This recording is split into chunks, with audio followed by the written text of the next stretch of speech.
Une du journal ce soir, un seul titre ce soir, une scène horrible, des images effroyables, un acte odieux. Ce samedi à Koumba dans la région du sud-ouest, 6 élèves tués, 13 blessés graves au cours d'une attaque perpétrée par des séparatistes sécessionnistes. L'autorité administrative est descendue sur le site du drame et le premier ministre chef du gouvernement a présidé une réunion de crise à l'immeuble Étoile. Voilà pour la une du journal. Madame, Monsieur, merci de nous recevoir chez vous.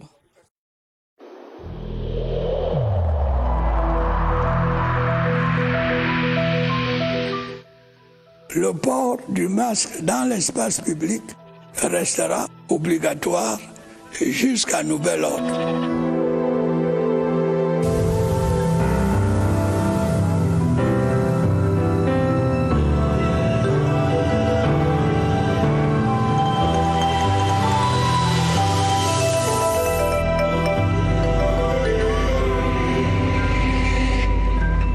Bienvenue une fois de plus. C'est un acte odieux, barbare, inhumain qui a été commis à Koumba dans la région du sud-ouest ce samedi par des séparatistes armés dans une école privée au quartier Fiango.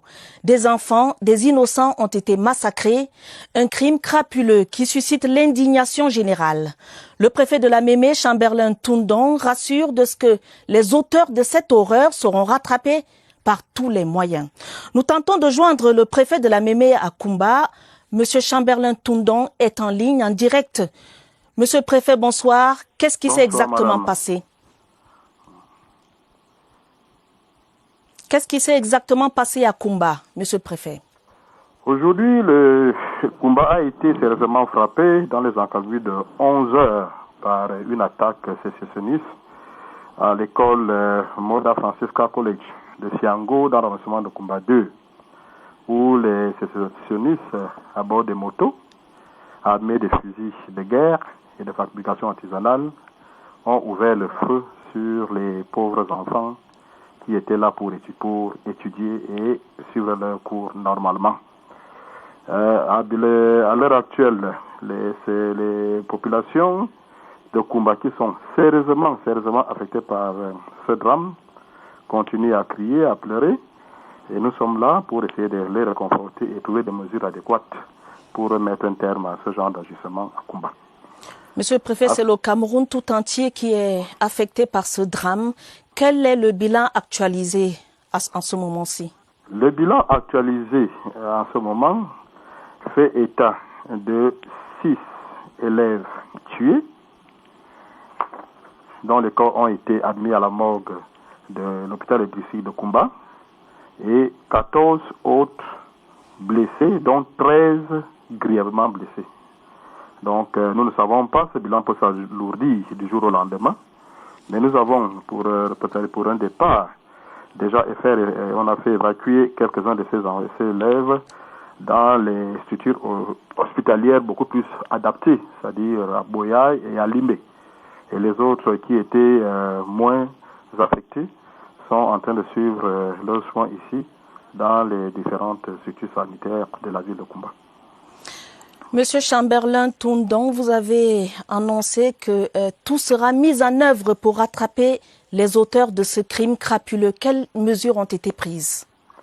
Alors, vraiment, à l'instant T, je suis même encore en pleine réunion avec les maires de la ville, avec tous les maires, les chefs traditionnels, les ONG, les populations et en même temps les familles des victimes pour qu'on essaye un peu de trouver des solutions appropriées. Ce qui est réel, c'est que un enfant qui va à l'école n'a pas le droit de mourir parce qu'il veut aller à l'école. Les mesures rudes, je dis bien rudes, seront prises à mon niveau par moi-même, mon état-major, les populations pour rattraper ces gens partout où ils se trouvent. Je le dis aujourd'hui, comme on a tendance à le dire ici, Joshua Tansi. Ils ont touché la partie la plus vulnérable de la population et il faut que la réaction conséquente soit faite. Et nous allons nous y mettre et j'en suis convaincu que dans un futur très proche, ils seront rattrapés. Monsieur le préfet, dans ce contexte de reprise de classe, quel message pour les parents, pour les populations? Est-ce que les écoles vont être sécurisées davantage?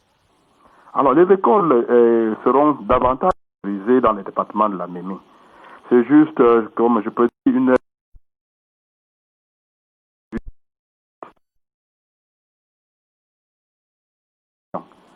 à tous les collèges privés ainsi que les établissements publics de fournir leurs fichiers afin que les mesures sécuritaires à tous les niveaux pour éviter ce genre de situation. Malheureusement, la dame en question était totalement inconnue du délégué départemental des enseignements secondaires. À l'heure actuelle, elle a déjà été interpellée. Nous allons poursuivre, n'est-ce pas, les recherches. Même les populations environnantes de cette école qui ont vu les assassins venir s'attaquer aux innocents, sans voler au secours à ces innocents, eux aussi sont à ce moment où je vous parle déjà en cellule. Pendant que la poursuite de ces criminels est en cours. Une fois encore, nous n'allons ménager aucun effort pour assurer la sécurité des personnes et des biens dans notre zone de compétence. C'est l'occasion pour moi ici d'adresser toutes les condoléances du peuple camerounais, de la population de la Mémé, de toutes les âmes de bonne volonté, aux familles éprouvées. Ces familles sont, au moment où nous sommes en ligne là maintenant, ces familles sont ici avec moi au bureau pour qu'on essaye de travailler et voir comment est-ce que nous pouvons faire pour que ces enfants soient inhumés dans la plus grande dignité. Voilà un peu ce que je pouvais dire par rapport aux mesures qui sont prises, que les parents soient rassurés que la sécurité sera de mise à tous les niveaux. Et je leur demande juste aux écoles clandestines de se déclarer leur présence, et les sous-préfets compétents vont prendre des mesures pour sécuriser toutes ces structures scolaires. Merci, Monsieur le Préfet, pour toutes les précisions que vous avez apportées aux téléspectateurs de la CRTV. Transmettez les condoléances du 20-30 aux familles des victimes. Je vous remercie, madame.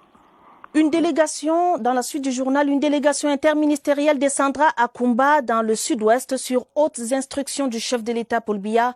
Le Premier ministre chef du gouvernement, Joseph Dione Ngouté, a présidé une réunion de crise suite à l'assaut perpétré dans un établissement scolaire en matinée par des groupes séparatistes armés à Kumba. Des résolutions ont été prises. Une délégation interministérielle se rendra à Kumba à l'effet d'assister les familles affectées et prendre des mesures fortes. Le gouvernement condamne fermement cet acte odieux, barbare et lâche. Laurentine Bokono.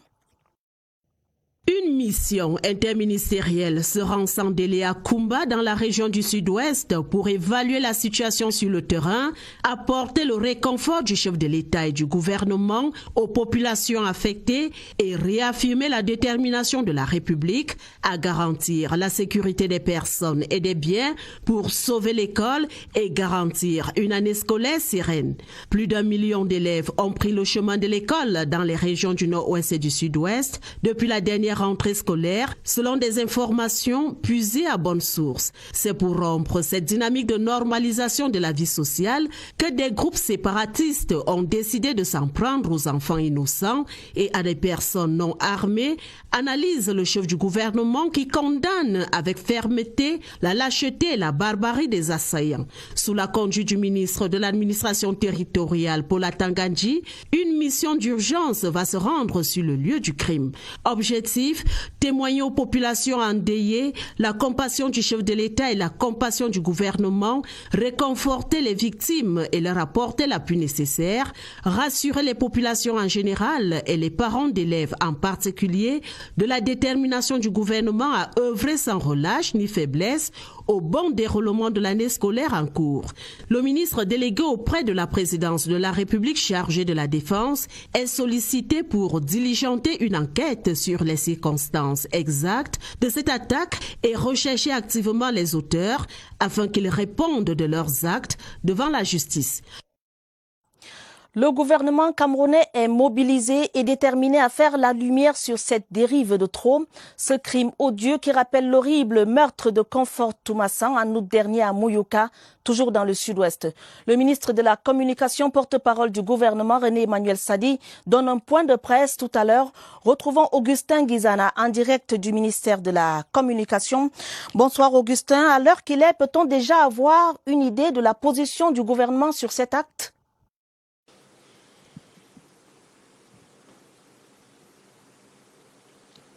Bonsoir à Tabadine Oumar et bienvenue ici à l'auditorium du ministère de la Communication. Le porte-parole du gouvernement, René Emmanuel Sadi, est attendu ici. Vous le savez, tout est allé dans tous les sens depuis cette mi-journée sur les événements de Koumba. Une école primaire attaquée, des enfants tués à bout portant. Que s'est-il réellement passé? C'est ce qu'on attend ici.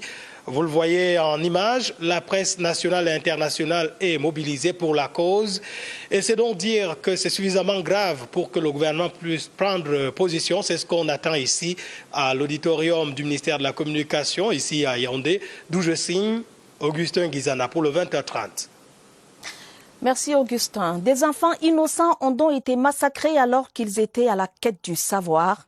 Plusieurs jeunes de la région du sud-ouest et ceux du nord-ouest sont privés chaque année de ce droit fondamental qu'est l'éducation. Passé les kidnappings avec demande de rançon, ces pauvres innocents ont subi le pire ce samedi. Un drame de trop. Augustin Guizana. Leur crime, c'est d'être allés à l'école.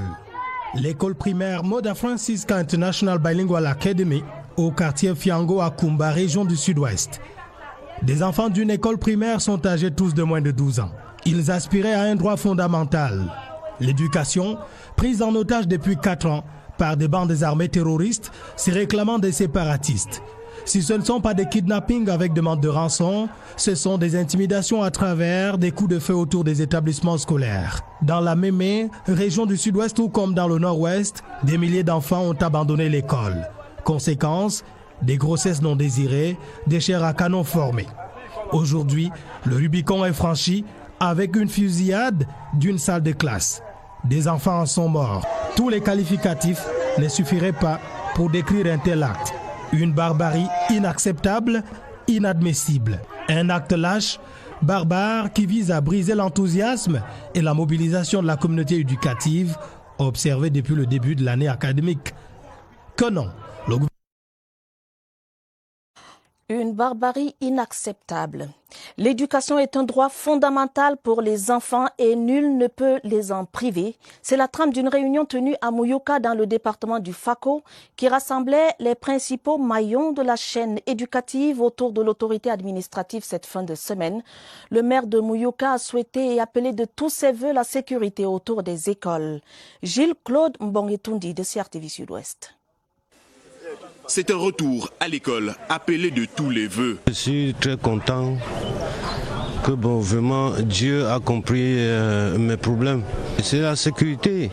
L'on se souvient que durant les 3 précédentes années scolaires, le climat de peur et les multiples menaces subies par la communauté éducative et les parents d'élèves constituent un facteur suffisamment dissuasif pour un déroulement des cours dans la sérénité. Tant qu'il y a la sécurité, l'école aussi va suivre. J'appelle la population d'attendre dans quelques jours. Toute la sécurité sera mise à leur disposition, qui prépare déjà les enfants. Les services de la mairie sont désormais opérationnels à Mouyouka, avec pour premier défi la lutte contre le financement du terrorisme, avec les revenus du cacao et du palmier à huile. Les élèves du primaire et du secondaire du département de la Mentchoum viennent de recevoir du matériel didactique et des fournitures scolaires des mains du préfet Abdoulaye Aliou, un don du député Wallan Richard Ebois qui veut ainsi encourager les élèves de sa circonscription. Emmanuel Kolokou de CRTV Nord-Ouest. Le matériel didactique et les fournitures scolaires ont été réceptionnés par le préfet de la Mentchoum Abdoulaye Aliou qui procède ici à la distribution dans tous les établissements primaires et secondaires de la Mentchoum Sud. Un don de l'honorable Wallan Richard Ebois qui veut encourager les élèves de sa circonscription à prendre l'éducation au sérieux et le corps enseignant de ces établissements à s'armer de courage dans la tâche difficile de travailler en zone de crise. Nous sommes heureux de recevoir ce don du parlementaire. Tous les élèves seront plus motivés à se rendre à l'école du lundi au vendredi. Par ce don, l'honorable Wallan Richard Ebois pense relancer la dynamique de l'éducation dans sa circonscription qui comprend la zone de Woum Central et la Mentioum Valley. Il faut noter que le nombre d'élèves a considérablement augmenté dans la Mentioum depuis la reprise des cours. La communauté éducative de Golfé, département du Logone-Chari, région de l'extrême nord, s'enrichit de matériel didactique destiné aux écoles maternelles et primaires. Les dons remis en présence du sous-préfet de Golfé et du maire de la localité Barka, Mahamat. Laetitia Ounana. Une centaine de tables bancs, du matériel didactique, des produits pharmaceutiques ainsi que des kits anti-Covid-19. C'est le paquet minimum offert par l'exécutif municipal de Golfé à sa communauté éducative. Nous le savons très bien. Vous avez besoin d'un appui considérable pour des résultats satisfaisants en fin d'année. C'est pourquoi, malgré les multiples charges qui nous reviennent chaque fois, nous nous battons à vous fournir ces quelques matériels à la limite de nos moyens. Cet appui, estimé à près de 13 millions de francs CFA, vient redynamiser le corps enseignant qui déplorait déjà le manque d'outils pédagogiques au sein des écoles. Présidant cette cérémonie de remise du don, le sous-préfet de l'arrondissement de Golfé, Koulania Badjege, instruit un bon usage de ces matériels pour une année scolaire couronnée de succès. Des manuels scolaires et primes d'excellence pour les jeunes filles du lycée bilingue de Lam dans le département du Mayo-Louti, région du Nord. Le geste du docteur Amani Adidja, élu de la localité, vise à encourager l'effort de cette frange sociale et lutter contre la sous-scolarisation de la jeune fille. Claver Pascal Ndanga. En primant, mais surtout en célébrant l'excellence scolaire au féminin, l'élite de l'âme, le docteur Amani Adjidja, entend ainsi apporter sa contribution à la promotion de l'éducation de la jeune fille encore confrontée aux grossesses et mariages précoces, les violences basées sur le genre et autres formes de stigmatisation. Nous comprenons qu'il y a un problème de la scolarisation de la jeune fille dans le Septentrion. Nous essayons comme nous pouvons d'apporter notre pierre à la construction nationale. Une motivation pour ces jeunes filles du lycée bilingue de Lam. Ça va me motiver à travailler davantage. Occasion pour le sous-préfet de l'arrondissement de Figuil d'inviter les parents à investir davantage pour l'éducation de la jeune fille, question de lui assurer un avenir radieux. Nous ne pouvons que saluer cette initiative et nous l'encourageons à faire encore plus. Promesse faite à l'unisson par ses élèves méritantes, galvanisées par ce geste du docteur Amani Adjidja, travailler dur pour de meilleurs résultats en fin d'année scolaire. Ce 24 octobre est Journée mondiale de lutte contre la poliomyélite. Le thème de cette édition, une victoire contre la polio est une victoire pour la santé mondiale. Et au moment où se célèbre cette journée, le Cameroun est compté parmi les pays déclarés libres de polio depuis le 18 juin 2020. Mais le combat continue s'il faut garder ce noble statut. D'où l'appel des autorités sanitaires aux populations de continuer avec la vaccination. Marlise Enouambarga Oumo. Ce 24 octobre est Journée mondiale contre la poliomyélite, une occasion de sensibiliser davantage les populations sur les conséquences de cette maladie handicapante. Un handicap, c'est une force de travail qui est perdue et aussi une dépendance qui est créée. Et donc, si on n'avait pas instauré l'initiative mondiale de lutte contre la polio qui a permis de vacciner plus de 2 milliards d'enfants, on n'aurait pas pu prévenir plus de 160 millions de handicaps. Certes, le Cameroun a obtenu en juin dernier son statut de pays libre de polio, mais il ne faut pas pour autant baisser la garde. Le gouvernement va continuer, comme il a promis, à soutenir et à promouvoir toutes les campagnes de vaccination et surtout la vaccination de routine qui se fait dans toutes les formations sanitaires. Le combat continue et le seul moyen de prévention reste la vaccination. Il faut augmenter la couverture vaccinale pour la vaccination de routine, détecter rapidement et répondre aussi rapidement à toute paralysie qui peut être liée au poliovirus sauvage. Il faut garder en tête qu'un seul cas de polio sauvage détecté, ça sera le retour au point de départ pour le Cameroun. Covid-19 au Cameroun, des stratégies sont en œuvre dans la région sanitaire du Sud afin d'éradiquer le nouveau coronavirus. Leur fonctionnement est en bonne voie. 8 mois après le début de la riposte contre cette pandémie, voyons-le dans cet entretien d'Évariste Yenga au Centre des opérations d'urgence de santé publique. Interview menée avec le docteur Maurice Mangazé. Bonsoir Évariste. Que doit-on retenir ce soir? Bonsoir à Tabadine Oumar, troisième détour dans la région du Sud pour les dernières nouvelles de la riposte contre l'infection à coronavirus. Nous recevons ce soir le docteur Maurice Mangazé. Il est le chef de la brigade de contrôle et de soins dans cette région. Docteur, bonsoir. Bonsoir Évariste. Dans la région du Sud, qu'est-ce qui est fait actuellement pour qu'on conduise cette région vers la sortie, vers l'éradication de la maladie? Oui, Évariste, nous voulons effectivement éliminer cette pandémie dans la région. Donc, nous avons essentiellement 3 stratégies. La première stratégie consiste à intensifier la recherche des cas.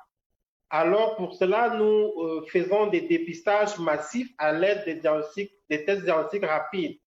La deuxième stratégie consiste à renforcer la surveillance.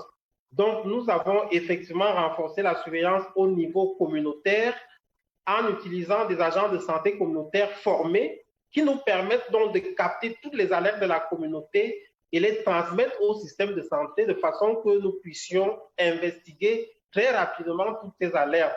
Nous avons également intensifié cette surveillance au niveau de nos frontières, le Gabon, la Guinée équatoriale et le Congo. Et la dernière stratégie consiste effectivement à isoler tous les cas positifs de façon que nous puissions rompre la chaîne de transmission de la maladie dans la communauté. Ne croit pas à l'éventualité d'une reprise de l'épidémie. Comment faites-vous pour susciter leur adhésion? Oui, Évariste, le seul moyen que nous avons à notre disposition, c'est la sensibilisation.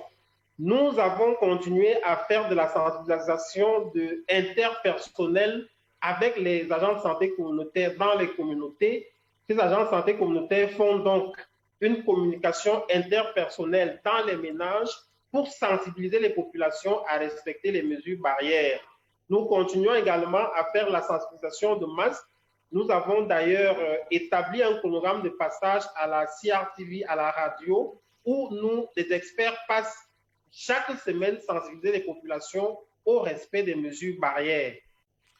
Merci à vous, docteur Mangazé, pour ces nouvelles de la région du Sud dans le cadre de cette riposte contre la maladie à coronavirus. Je rappelle que vous êtes le chef de la brigade de contrôle des activités des soins de santé pour cette région. Atabadine Omar, c'était l'invité de ce samedi. À vous le plateau. Merci Évariste Yenga, merci également à votre invité pour sa disponibilité. Une assemblée générale de la SONACAM, Société camerounaise de l'art musical, se tient depuis cette mi-journée au Palais des Congrès de Yaoundé. Les assises auxquelles prennent part plus de 1300 artistes musiciens ont pour objet la révision du statut de cette société de droit d'auteur, l'élaboration d'un règlement général interne à la société et l'adoption d'un nouveau code électoral. Le ministre des Arts et de la Culture, Pierre Ismaël Bidompat, a ouvert les travaux avec une recommandation majeure, doter l'organisme d'institutions fortes pour que les intérêts des artistes ne soient plus pénalisés par d'éventuels manquements des instances dirigeantes. Les travaux se poursuivent au Palais des Congrès de Yaoundé et une assemblée générale élective est annoncée pour le mois prochain. Pour une police plus efficace, l'agence de coopération internationale allemande apporte son appui. La première phase d'un projet de renforcement de capacité des éléments de la police en matière judiciaire et de lutte contre la criminalité s'est refermée hier vendredi par une séance d'évaluation tenue à Yaoundé. Le compte rendu, Évariste Yenga. Un véhicule de liaison flambant neuf dont voici la remise des clés à la délégation de la police judiciaire du littoral et une remise du matériel pour le centre d'instruction de Moutenguene. Ceci n'est qu'un aperçu de l'appui de la GIZ à la police camerounaise. L'appui est aussi technique et intellectuel. Il est évident que l'apport de GIZ dans cette première phase a contribué significativement au renforcement des capacités d'intervention des services de police particulièrement dans les domaines de la police judiciaire et de la police des frontières. Objectif atteint et largement dépassé, celui de renforcer les techniques de la police camerounaise dans sa lutte contre la criminalité. L'accompagnement a débuté en 2016 et s'est achevé en octobre 2020, mais ce n'est que la première phase. Ces travaux vous auront également donné l'opportunité d'affiner la planification de la phase 2 du projet, dont le démarrage est imminent. Une perspective de bon augure pour la coopération germano-camerounaise. La police peut s'en réjouir. Des louanges à Dieu pour tous ses bienfaits, une action de grâce pour la nomination par le chef de l'État au poste d'ambassadeur extraordinaire et plénipotentiaire du Cameroun en République française. Voilà qui justifie la célébration d'une messe ce samedi à la paroisse Saint-Joseph de Mefomo par Bankomo par son Excellence André Magnus Ekumo. Voici le reportage de Séverin Alégambélé. Entre le spirituel et le temporel, la frontière n'est jamais nette. La communion fraternelle voulue et bien organisée ce 24 octobre en la paroisse Saint-Joseph de Mefomo a eu, à tout le moins, le mérite d'avoir mis côte à côte les deux pouvoirs autour d'un idéal. L'expression de la gratitude envers Dieu pour l'abondance de ses grâces, la gratitude envers le chef de l'État qui, en date du 30 juin, a nommé André Magnus Ekumo ambassadeur extraordinaire et plénipotentiaire du Cameroun auprès de la République française. Devant le parterre de personnalités invitées à la cérémonie, l'Église a procédé à l'envoi en mission en remettant aux diplomates des armes dans la tradition bantoue. Le palmier, la croix missionnaire, le chapelet, le scapulaire, la lumière de la bougie, qui sont autant de symboles de l'engagement républicain pour la promotion de la cohésion sociale et le vivre ensemble. La communauté religieuse et politique ici est bien consciente de l'immensité de la tâche qui incombe au chef des missions diplomatiques du Cameroun à l'étranger. Elle garde à l'esprit l'exigence de loyauté et de fidélité vis-à-vis du président de la République. Tout ce que j'ai fait, c'est grâce à Dieu. Donc je remercie le Tout-Puissant de m'avoir mis sur cette trajectoire grâce à l'action du président de la République. Ma famille est derrière moi, le président est derrière moi, il me soutient. Je pense que oui, je repars vraiment gonflé à bloc pour mener à bien ma tâche. Par des louanges et prières, la communauté paroissiale de Mefomo a mendié la sagesse patriotique du Seigneur pour l'émission de l'ambassadeur André Magnus Ekumo. Une mission à la fois difficile et exaltante du fait du contexte sociopolitique. La dépouille de maître Tchakouté Pati a été accueillie par ses pairs à la base aérienne de Douala. Le bâtonnier, décédé le 4 octobre dernier en France où il était en évacuation sanitaire, laisse un grand vide au sein du barreau du Cameroun. Les avocats ont réservé au bâtonnier Tchakouté un accueil à la dimension de l'homme. Le récit de Flore Écoulé de Certiville Littoral. Sur le chemin de l'ultime voyage, c'est une marée humaine qui est venue à la base aérienne manifester son attachement à celui qui, jusqu'à sa mort, tenait les rênes du barreau. 2 ans à peine après son élection à la tête du barreau, Charles Tchakouté Pati est le premier bâtonnier camerounais à rendre l'âme en fonction.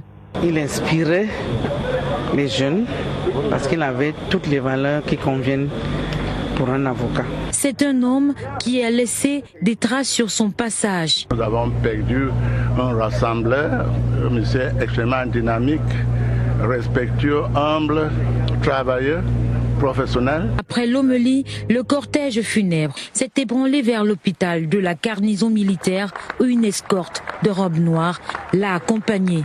Sa dépouille va séjourner à la morgue de cet hôpital jusqu'à son inhumation.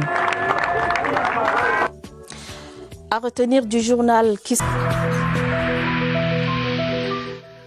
Il est essentiel que les mesures qui ont été indiquées soient absolument respectées par chacun de nous.